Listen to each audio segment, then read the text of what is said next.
नमस्कार दोस्तों, संदीप यादव जी के गुरु यूट्यूब चैनल में आपका स्वागत है। दोस्तों, आज हम बात कर रहे हैं शिक्षा का अधिकार अधिनियम 2009 के अध्याय 4 की। क्लियर, सबसे बड़ा और सबसे इम्पोर्टेंट अध्याय है, यानी कि जितने भी क्वेश्चन पूछे जाते हैं मैक्सिमम यहाँ से क्वेश्चन पूछने की 100% संभावना होती है। तो आइए आज शुरुआत करते हैं शिक्षा का अधिकार अधिनियम, इसका अध्याय 4। आपसे पूछे अध्याय 4, हमने बताया कि सबसे बड़ा अध्याय है। तो इसमें कुल कितनी धाराएं हैं? तो आप कहोगे धारा 12 से लेकर 28 तक। इसमें कितनी धाराएं हैं?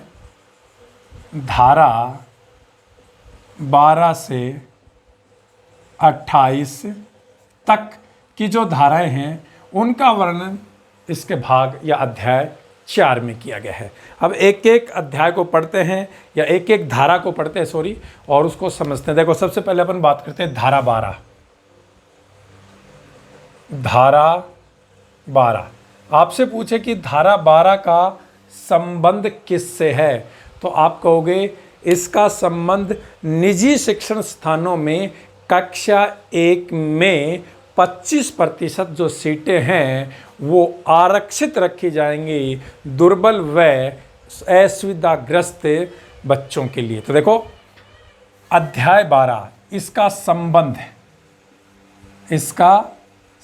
अध्याय 12 नहीं, सॉरी, धारा 12 इसका संबंध है निजी शिक्षण संस्थानों में 25% सीटें आरक्षित, यानी कि रिजर्व है, आरक्षित रखी जाएंगी। अब ये 25% सीटें हैं, ये कौन सी कक्षा में? कक्षा 1 में ये 25% सीटें रिजर्व रखी जाएंगी। ये 25% सीटें किसके लिए रिजर्व रखी जाएंगी? एक तो दुर्बल व असुविधाग्रस्त बालकों के लिए। अब देखो, दुर्बल और असुविधाग्रस्त बालकों का संबंध किससे है? तो मैंने अध्याय 1 की धारा 1 में कुछ शब्दावलियां पढ़ाई थी और उन्हीं शब्दावलियों में मैंने बताया था दुर्बल का मतलब होता है जिस बच्चे के माता पिता की जो वार्षिक आय है वो एक निश्चित सीमा से कम हो, अर्थात वो बीपीएल धारक हों, बिलो पॉवर्टी लाइन से नीचे जीते हैं, वो कहलाते हैं दुर्बल बच्चे। और असुविधाग्रस्त में आरक्षित जो रिजर्व वाले होते हैं, जैसे एससी, एसटी, ओबीसी वगैरह के, उनके लिए ये सीटें रिजर्व रखी जाएंगी। क्लियर? अब देखो इसमें क्या कहा गया है, और ये सीटें कितने साल के लिए उसके लिए रिजर्व रहेंगी? 8 वर्ष के लिए। कितने वर्ष के लिए?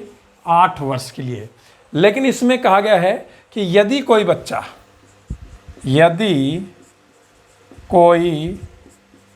बच्चा LKG या UKG में एडमिशन लेता है तो उसके लिए ये सीट है, ये उसकी आयु के 3 वर्ष से 11 वर्ष के तक रखी जाएगी। और यदि कोई बच्चा कक्षा 1 में प्रवेश लेता है तो उसके लिए ये 6 वर्ष से, उसकी आयु के 6 वर्ष से 14 वर्ष तक ये 25% सीटें रिजर्व रखी जाएंगी। तो यहाँ से क्वेश्चन बनता है कि निजी शिक्षण स्थानों में जो 25% सीटें कक्षा 1 में रिजर्व कर दी जाती हैं दुर्बल व असुविधाग्रस्त बालकों के लिए, वो कितने साल के लिए रिजर्व होती हैं? 8 वर्ष के लिए। फिर क्वेश्चन ऐसे बना, यदि कोई बच्चा आरक्षित सीटों के तहत LKG में एडमिशन लेता है तो वो उसकी आयु के कितने वर्ष से कितने वर्ष तक उसके लिए वो सीट रिजर्व रहेगी? 3 से 11 वर्ष। और यदि कक्षा 1 में प्रवेश लेता है तो 6 से 14 वर्ष की जो उसकी आयु होगी तब तक वो रिजर्व रहेगी। ये बात धारा 12 में लिखी हुई है। फिर आपसे पूछता है धारा 13 के बारे में। धारा 13 कि भैया धारा 13 का संबंध किससे है, तो आप क्या कहोगे, इसका संबंध अनुवीक्षण प्रक्रिया से है। अब यदि आपने पढ़ा होगा तो समझ गए होंगे, इसका संबंध अनुवीक्षण प्रक्रिया। अब वही है, शब्दावलियों में मैंने बताया था, अनुवीक्षण का मतलब होता है प्रवेश प्रक्रिया, प्रवेश प्रक्रिया, ठीक है। इसमें कहा गया है कि जब कोई बच्चा एलकेजी या फर्स्ट क्लास में एडमिशन लेगा तो ना तो उसका कोई प्रवेश, इन 25% सीटों के लिए की बात कर रहे हैं, उसके प्रवेश के लिए ना तो कोई एग्ज़ाम होगा, जैसे आप देखते हो बहुत सारे प्राइवेट स्कूल में पहले एग्जाम लेते हैं उसके बाद उसका एडमिशन डिसाइड करते हैं, तो प्रवेश परीक्षा नहीं होगी उसके लिए किसी तरह की, बिना प्रवेश उसे एडमिशन दिया जाएगा, ना ही किसी तरह का कोई उससे शुल्क लिया जाएगा, क्लियर, और ना ही उसके माता पिता का साक्षात्कार किया जाएगा। तो इसमें प्रवेश एग्जाम नहीं होगा, किसी तरह का कोई शुल्क नहीं लिया जाएगा, ये उन 25% बच्चों के लिए है, और न ही उसके माता पिता का साक्षात्कार होगा, क्लियर। तो 2 धाराएं क्लियर हो चुकी होंगी आपकी, धारा 12 और धारा 13, ठीक है। ये स्क्रीनशॉट आप ले लिया करो, बार बार नहीं कहना पड़ेगा आपको कि धारा 12 का संबंध किससे है और 13 का संबंध किससे है। अनुवीक्षण प्रक्रिया का संबंध किससे, तो अनुवीक्षण प्रक्रिया है वो प्रवेश प्रक्रिया है भैया, ठीक है। समझते चलो इन बातों को। अब देखो आगे बात करते हैं अपन धारा 13 के बाद अपन बात करेंगे धारा 14 के बारे में, क्लियर। हाँ भैया, इसके बाद हम बात करने वाले हैं धारा 14। आपसे पूछता है कि धारा 14 का संबंध किससे है, तो आप क्या कहोगे, अनुवीक्षण प्रक्रिया के दौरान आवश्यक प्रमाण पत्रों में छूट, और अनुवीक्षण प्रक्रिया में यानी कि प्रवेश प्रक्रिया में आवश्यक प्रमाण पत्रों में छूट, जैसे आय प्रमाण पत्र, जाति प्रमाण पत्र, आयु प्रमाण पत्र वगैरह में आपको छूट दी जा सकती है यदि ऑन द स्पॉट आपके पास नहीं है तो। फिर हम बात करें धारा 15। धारा 15 आपसे पूछे धारा 15 का संबंध किससे है, तो आप क्या कहोगे, इसमें कहा गया है कि इसके तहत यानी कि शिक्षा का अधिकार अधिनियम 2009 के तहत जो बच्चे प्रवेश लेना चाह रहे हैं उनको प्रवेश की अंतिम जो तिथि है वो 30 सितंबर है। प्रवेश की अंतिम तिथि 30 सितंबर है, ये एक निर्धारित की गई 30 सितंबर, लेकिन साथ ही साथ ये कहा गया है कि इसके तहत आवश्यक होने पर वर्ष पर्यंत प्रवेश लिया जा सकता है। आवश्यक होने पर, आवश्यक होने पर वर्ष पर्यंत, वर्ष भर आप इसमें क्या ले सकते हो, प्रवेश, यानी कि प्रवेश लेने के चक्कर में आपको शिक्षा से वंचित नहीं किया जाएगा। हाँ, एक तिथि निर्धारित जरूर कर दी गई है 30 सितंबर, लेकिन वर्ष भर प्रवेश दिया जाएगा आपको। फिर धारा 16 की बात करते हैं। धारा 16, धारा 16 में क्या कहा गया समझने की कोशिश करना। इसमें कहा गया है कि प्रारंभिक शिक्षा पूरी होने तक ना तो उस बच्चे को फेल किया जाएगा और ना ही उसको किसी कारण से स्कूल से निकाला जाएगा। क्या कहा गया है, ध्यान से सुना। प्रारंभिक शिक्षा, अब आप जानते हैं प्रारंभिक शिक्षा का मतलब है कक्षा 1 से 8वीं तक की जो शिक्षा होती है उसे कहते हैं प्रारंभिक शिक्षा। प्रारंभिक शिक्षा पूरी होने तक। यहां से क्वेश्चन पूछ लेता है कि प्रारंभिक शिक्षा से तात्पर्य है, वो ऑप्शन दे देगा कक्षा 1 से 5, कक्षा LKG या जो भी देगा, लेकिन आपको पता है कक्षा 1 से 8वीं तक की जो शिक्षा होती है उसे प्रारंभिक शिक्षा। तो क्या कहा गया, प्रारंभिक शिक्षा पूरी होने तक ना तो फेल किया जाएगा और ना ही स्कूल से निकाला जाएगा, यानी कि स्कूल से निष्कासित भी नहीं किया जाएगा। यदि उसकी कुछ अटेंडेंस कम है या कोई और कारण है तो उसे स्कूल से निष्कासित नहीं किया जाएगा। क्लियर। लेकिन देखो दोस्तों, आप जानते हैं शिक्षा समवर्ती सूची का विषय है, इसलिए राजस्थान सरकार ने इसमें थोड़ा सा संशोधन करके 8वीं कक्षा में, केवल 8वीं कक्षा में राजस्थान में यदि कोई बच्चा अच्छी तरह से नहीं पढ़ता है और तो उसे फेल किया जा सकता है। ये राजस्थान में है, तो ध्यान रखना।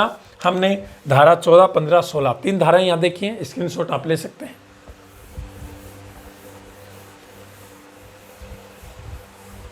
आगे बात करते हैं अगली धारा की।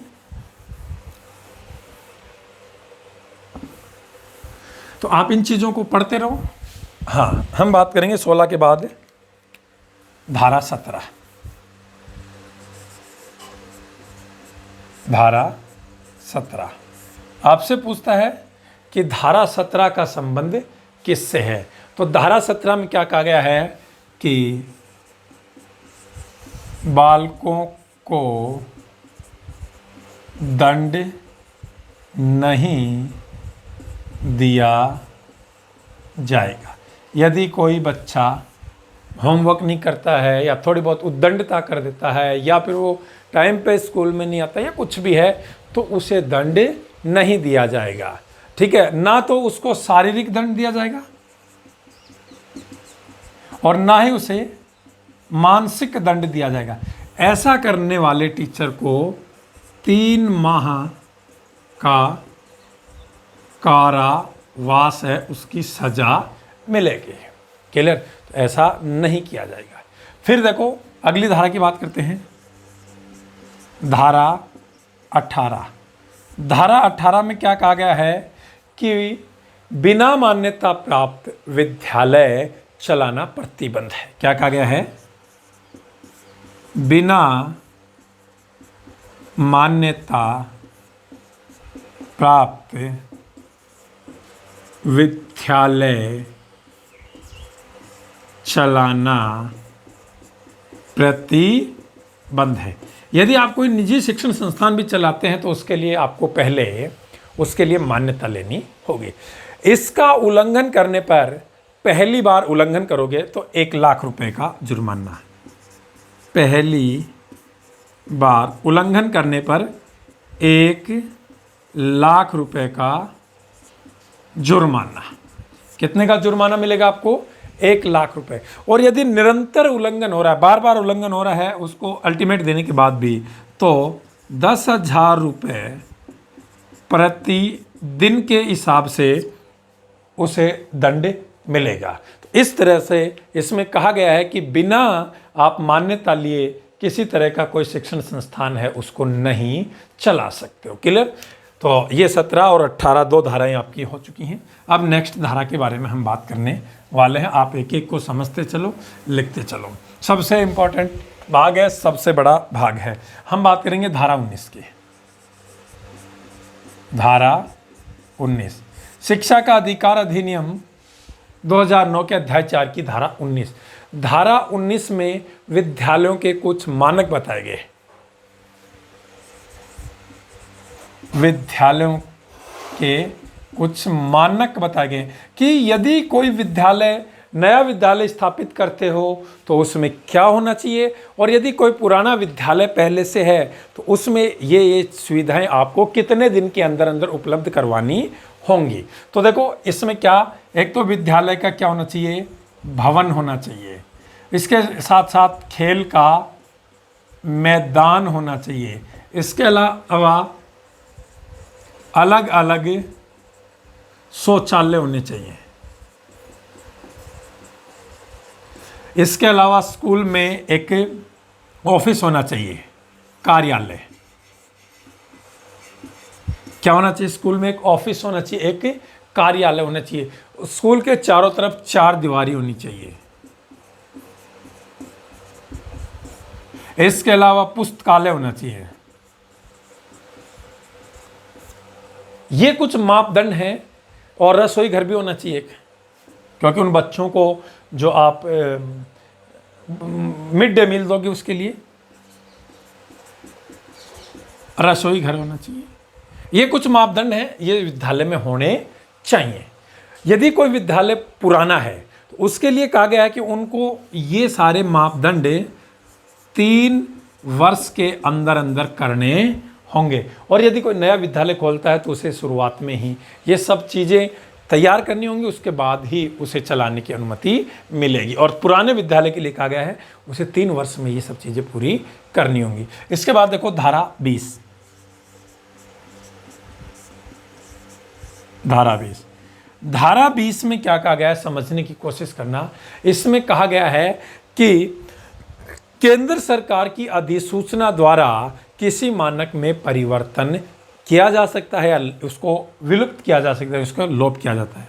यानी कि केंद्र सरकार द्वारा अधिसूचना जारी करे, अधिसूचना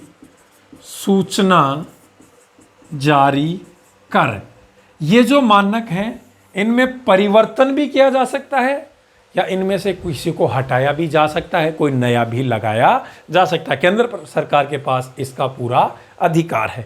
तो ये धारा 19 और धारा 20 2 धाराएं थी। 21 धारा समझने की कोशिश करना, वो बहुत इम्पॉर्टेंट है और वहाँ से आपके सामने निश्चित रूप से क्वेश्चन आ सकता है।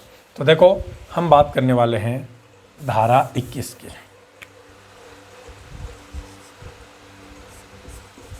धारा 21 समझने की कोशिश करना।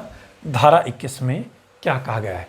धारा 21 में बात की गई है एसएमसी, स्कूल प्रबंध समिति, school management counselling, SMC, school management counselling या स्कूल प्रबंधन समिति, स्कूल प्रबंधन समिति। ध्यान सुना इसके बारे में क्या कहा गया। ये धारा 21 एसएमसी, इसमें कहा गया है कि एसएमसी यानी स्कूल मैनेजमेंट काउंसलिंग या स्कूल प्रबंधन समिति है, इसमें कुल 15 सदस्य होंगे। आपसे पूछे एसएमसी या स्कूल प्रबंध समिति में कुल कितने सदस्य होंगे? 15 सदस्य होंगे। अब ये देखो 15 सदस्य कहाँ से आएंगे, तो इसमें क्या कहा गया है, ध्यान से सुनना। 11 सदस्य अभिभावक गण होंगे। 15 में से 11 सदस्य अभिभावक गण होंगे। क्लियर? कितने सदस्य? 11। इनमें से 11 में से कम 6 सदस्य, कम से कम, अधिक और ज़्यादा भी हो सकते हैं, महिलाएं होंगी। कितने? 6। एक SC/ST का, SC/ST वर्ग से, और बाकी कोई भी हो सकते हैं। ठीक है, कम से कम महिलाएं 6, 7 भी हो सकती है, अधिकतम, अधिक मैक्सिमम की कोई बाउंडेशन नहीं है। 11 में कम से कम कितनी होंगी? 6। ठीक है, और इसके अलावा देखो 11 के बाद आपसे पूछे 12वां सदस्य। 12वां सदस्य वार्ड पंच होगा या तो, या फिर जो पार्षद वगैरह होते हैं वार्ड के पार्षद। 12वां सदस्य कौन होगा? वार्ड पंच या पार्षद होगा। क्लियर? इसके बाद देखो ध्यान से 13वां सदस्य, 13वां सदस्य है, ये स्कूल का एक अध्यापक पदेन होगा। 13वां सदस्य स्कूल का कोई भी एक अध्यापक जो पदेन होगा, ये इसका 13वां। 14वां सदस्य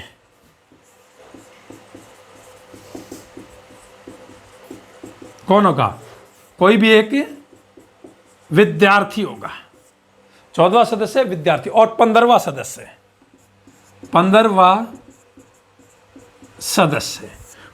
सदस्य स्कूल का प्रधानाध्यापक, ये इस समिति का सचिव भी होगा, ये सचिव के रूप में होगा हेडमास्टर साहब। ठीक है, तो इस तरह से इसमें 15 सदस्य होंगे और इस समिति का पुनर्गठन है वो प्रत्येक 2 वर्ष में होगा। कितने वर्ष में होगा? 2 वर्ष में। और इस समिति की माह में 1 बैठक होगी, अनिवार्य है, वो होती नहीं है, वो बात अलग है, कागजों में दिखा देते हैं, लेकिन इसकी 1 बैठक होनी अनिवार्य है। और सामान्य तो वो बैठक है वो अमावस्या के दिन होगी। तो ये देखो इंपॉर्टेंट है, धारा 21 क्वेश्चन पूछा जा सकता है कि इसमें कौन कौन से सदस्य होंगे। आपसे पूछ ले एसएमसी के कुल कितने सदस्य होंगे, तो आप क्या कहोगे? इसके सदस्य संख्या 15 होगी। कौन सदस्य कहाँ से आएगा, इन सब चीज़ों को समझने की बहुत सख्त ज़रूरत है आपको। इसके बाद देखो दोस्तों, हम नेक्स्ट बात करेंगे, वो बात करेंगे इसकी धारा 20 की। किसकी बात करेंगे? धारा 21 नहीं, 21 की बात हमने कर ली है, धारा 22 की बात करेंगे। सॉरी, कौन सी धारा की बात करेंगे? 22 की। ये धारा 21 थी हमारी। ठीक है, तो समझो आगे की बातें। हम बात करने वाले हैं धारा 22। यह भी इंपॉर्टेंट है, समझने की कोशिश करना। धारा 22 में क्या कहा गया है?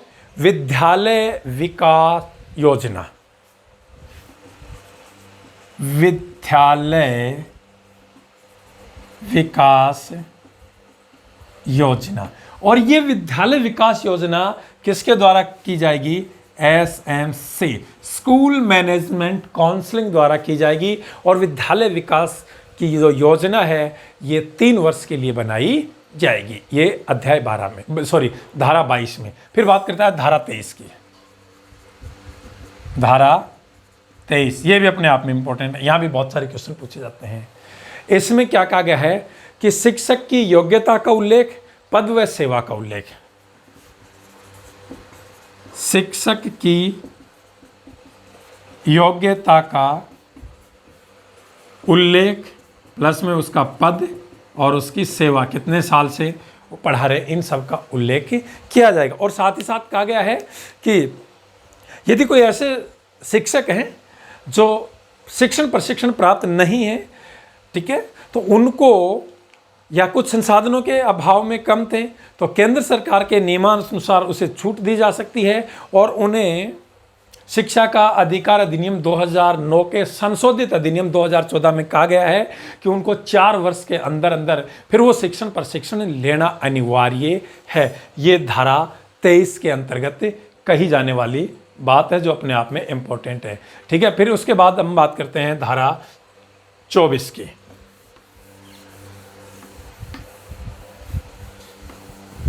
धारा 24,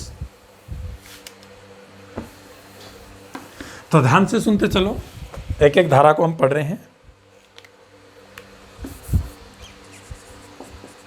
धारा 24 देखो, धारा 24 में क्या कहा गया है? धारा 24 में कहा गया है कि शिक्षक के दायित्व है, सुनना, शिक्षक के दायित्व है। अब ये सुन लेना शिक्षक के क्या क्या दायित्व होते हैं। नंबर 1, नियमित रूप से स्कूल में आए, छुट्टी ना मारे, पाठ्यक्रम का संचालन करे और समय पर उसको पूरा करे। पढ़ाने का जो स्तर है, गति है, पढ़ाने का जो स्तर किस लेवल का पढ़ाए, किस गति से पढ़ाए और समय पर पूरा करे, ये सब बालकों की उनकी क्षमता के आधार पर तय करे। और पढ़ाने की जो योजना है कि बच्चे किस लेवल तक कैप्चर करें, उसी लेवल तक उनको पढ़ाए। माता पिता व जो भी अभिभावक गण हैं उनसे बराबर संवाद रखे कि भैया बच्चे में क्या है, किस लेवल पर क्या है, कहाँ कमियां हैं, उन सबको लेकर। इसके अलावा सरकार द्वारा आयोजित जो भी प्रशिक्षण कार्य हैं या प्रशिक्षण दिए जाते हैं समय समय पर उनमें भाग ले। और प्रति सप्ताह में कम से कम 45 कालांश लेने हैं। कितने? 45 कालांश उसको लेने ही लेने हैं। ये बात कही गई है आपकी धारा 24 में। तो धारा 24 में शिक्षक के दायित्व थे, मैंने मौखिक रूप से आपको बता दिए हैं बोल के क्या क्या है। इसके बाद धारा 25, यहाँ से भी बहुत सारे क्वेश्चन आने की संभावना। इंपॉर्टेंट है, समझने की कोशिश करना आप लोग। धारा 25, धारा 25 देखो, धारा 25 में क्या कहा गया है? प्रत्येक विद्यालय में छात्र शिक्षक अनुपात निश्चित है। क्या कहा गया है? प्रत्येक विद्यालय में छात्र शिक्षक अनुपात निश्चित है, यानी कि कितने छात्रों पर कितने टीचर होने चाहिए, ये एक अनुपात है वो निश्चित है। इसमें क्या कहा गया? देखो, कक्षा 1 से 5, कक्षा 1 से 5 में क्या कहा गया है कि 0 से 30 छात्रों तक एक अध्यापक, ये कहा गया था। लेकिन इस अधिनियम में 2017 में जब संशोधन किया गया तो उसमें कहा गया कि कम से कम 2 टीचर तो होने ही चाहिए। इसके बाद 31 से लेकर 60 तक के जो बच्चे होंगे उसमें 2 अध्यापक। क्लियर? 31 से 60। इसी तरह से 61 से 90 तक यदि बच्चे होंगे तो 3 अध्यापक। 91 से 120 तक विद्यार्थी होंगे तो उसमें 4, और 120 से 121 से 150 तक होंगे तो उसमें 5 अध्यापक होंगे। 100 यानी कि 150 से अधिक बच्चे हैं तो 5 अध्यापक प्लस में 1 प्रधानाध्यापक, 5 अध्यापक और 1 प्रधानाध्यापक। और यदि 200 से अधिक बच्चे हैं, 200 से अधिक बच्चे हैं तो उसके बाद 40 अनुपात 1, यानी कि 40 बच्चों पे, जितने भी आगे बढ़ते जाएंगे 40 बच्चों पर 1 टीचर प्लस कर दिया जाएगा 200 से अधिक होने पर। ठीक है? इसके अलावा क्या कहा गया है? 1 से 5 तक का जो टीचर होगा उसका जो शिक्षण अवधि होगी, शिक्षण के घंटे होंगे वो कितने होंगे? 800 घंटे। 1 से 5 तक के शिक्षण के घंटे 800 घंटे, और शिक्षण दिवस ये 800 घंटे पढ़ाएगा, और शिक्षण दिवस 200 दिन। कितने दिन? 200 दिन। यानी कि 200 दिन के शिक्षण दिवसों में वो 800 घंटे तक कार्य करेगा। क्लियर? और एक शिक्षक है वो एक वीक में कम से कम 45 कालांश लेगा, 45 कालांश लेगा एक वीक में। कितने कालांश? 45 कालांश। ये याद रखना। ये तो कक्षा 1 से 5 तक। ठीक है? इसी तरह से कक्षा 6 से 8 तक की बातें भी, 1 से 5 तक की बातें बता दी। ठीक है? इंपॉर्टेंट है, यहां से पूछते हैं। फिर देखो, कक्षा 6 से 8 तक, कक्षा 6 से 8 में क्या कहा गया है? सुनना ध्यान से। इसमें कहा गया है 1 से और 35 विद्यार्थी होंगे, 1 शिक्षक, लेकिन कम से कम 2 शिक्षक। 36 से 70 टीचर बच्चे होने पर, 36 से 70 बच्चे होने पर 2 टीचर होंगे। 71 से 100 बच्चे होने पर 3 टीचर होंगे। इसके बाद इसमें ये क्या गया है कि 3 लेवल के या न्यूनतम 3 स्तर के टीचर तो होंगे, जिसमें एक तो भाषा का, दूसरा गणित और विज्ञान का, और तीसरा सामाजिक विज्ञान। न्यूनतम ये 3 स्तर के टीचर तो होंगे। उसके बाद यहाँ पर भी 40 अनुपात 1 बच्चा होगा इसके ज़्यादा होने पर। लेकिन कक्षा 6 से 8 तक के जो टीचर होंगे उसका जो शिक्षण अवधि है वो 1000 घंटे होगी। कितनी होगी? 1000 घंटे होगी। और शिक्षण दिवस कितने होंगे? तो क्या कहोगे? 220। देखो 1 से 5 तक 200 थे, यहाँ 220, और अवधि हो जाती है 1000 घंटे। और प्रति सप्ताह कालांश 48 कालांश। प्रत्येक सप्ताह कितने कालांश? 48 कालांश। न्यूनतम कालांश की अवधि 45 मिनट होगी, 45 मिनट कालांश की अवधि होगी। और कितने कालांश? 48 कालांश।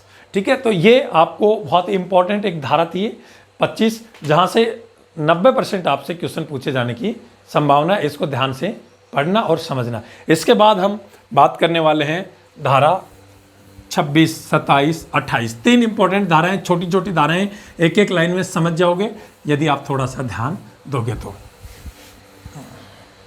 देखो ध्यान से, धारा 26, धारा 26 में क्या कहा गया है? धारा 26 में कहा गया है किसी भी विद्यालय में 10% से अधिक पद रिक्त नहीं रहेंगे। विद्यालय में 10% से अधिक पद हैं वो रिक्त नहीं रहेंगे, टीचरों के भरे जाएंगे। धारा 27, धारा 27, धारा 27 में क्या कहा गया? ध्यान से सुना। शिक्षक को जनगणना, चुनाव कार्य या कोई आपदा कार्य इसके अलावा किसी अन्य कार्य में नहीं लगाया जाएगा। एक तो किसमें, क्या कहोगे? जनगणना, चुनाव और आपदा के अलावा अन्य कार्यों में टीचर को नहीं लगाया जाएगा। और धारा 28, धारा 28 में क्या कहा गया है? धारा 28 में कहा गया है कि टीचर को निजी ट्यूशन या निजी शिक्षण देने का कोई अधिकार नहीं है, इस पर प्रतिबंध लगाया गया है। तो ये देखो दोस्तों, ये 28 धाराएं थी, बहुत इंपॉर्टेंट हैं, बिल्कुल पढ़ोगे, यहाँ से क्वेश्चन आने की संभावना। धन्यवाद।